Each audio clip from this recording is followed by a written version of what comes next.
Hello everyone, you are watching EdPlus Home Tutor, and in this session of Indian Polity and Constitution, we will study Article 302. तो शुरू करते हैं बिना किसी देरी के।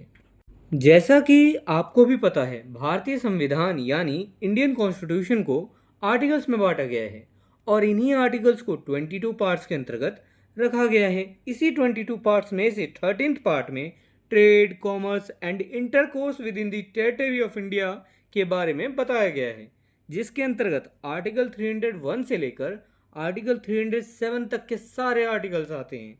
यहाँ हम बस आर्टिकल 302 पर चर्चा करेंगे। यहाँ मैं पहले कंटेंट को इंग्लिश में रीड करूँगा, फिर उसकी मीनिंग आपको हिंदी में समझाऊंगा ताकि आपको कंसेप्ट ज़्यादा से ज़्यादा समझ आ सके। Article 302 talk about power of parliament to impose restrictions on trade, commerce and intercourse. Article 302 के तहत ट्रेड, कॉमर्स और इंटरकोर्स पर रेस्ट्रिक्शंस यानी प्रतिबंध लगाने के पार्लियामेंट के पावर के बारे में चर्चा की गई है। देखिए, इस आर्टिकल में जो है यह कह रहा है कि इस आर्टिकल के तहत जो है पार्लियामेंट जो होता है यानी केंद्र का जो होता है पार्लियामेंट लेजिस्लेचर, वो पार्लियामेंट को पावर है कि वह रेस्ट्रिक्शन लगा सकता है। किस पर?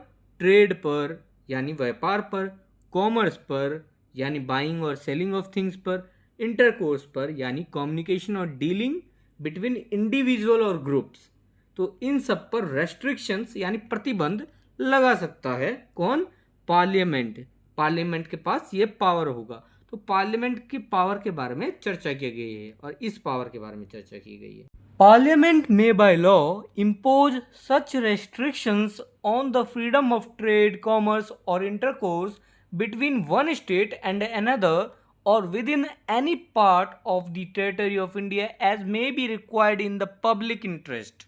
पार्लियामेंट कानून द्वारा एक स्टेट और दूसरे स्टेट के बीच या टेरिटरी ऑफ इंडिया के किसी भाग के भीतर ट्रेड, कॉमर्स या इंटरकोर्स की फ्रीडम पर ऐसे प्रतिबंध लगा सकेगी जो लोकहित यानी पब्लिक इंटरेस्ट में अपेक्षित हो यानी पब्लिक इंटरेस्ट के लिए जरूरी हों। देखिए, हमने आर्टिकल 301 में पढ़ा कि सब फ्रीली ट्रेड, कॉमर्स और इंटरकोर्स कर सकते हैं, लेकिन स्वतंत्रता होगी 301 के तहत। लेकिन यहाँ पे एक और बात कह दी गई आर्टिकल 302 के तहत कि स्वतंत्रता तो होगी 301 के तहत, लेकिन 302 के तहत कुछ प्रतिबंध लगा सकती है पार्लियामेंट कानून द्वारा। वो प्रतिबंध जो लगाएगी वो पब्लिक इंटरेस्ट में होना चाहिए, मतलब उसमें लोकहित का कार्य होना चाहिए जिसमें लोगों का भला हो। तो अगर कि कोई जनहित का, लोकहित का कार्य है, कोई पब्लिक इंटरेस्ट का कार्य है, तो जो है पार्लियामेंट कानून बना सकती है रेस्ट्रिक्शंस के संबंध में। अगर चाहे दो स्टेट के बीच या टेरिटरी ऑफ इंडिया के भीतर कोई ट्रेड, कॉमर्स या इंटरकोर्स की फ्रीडम की बात हो तो उसके संबंध में रेस्ट्रिक्शन लगा सकती है पार्लियामेंट। ठीक है, ये क्या? यदि ये वीडियो आपके लिए हेल्पफुल है तो ऐसे और वीडियोस के लिए चैनल को सब्सक्राइब करें और इस वीडियो को लाइक करें।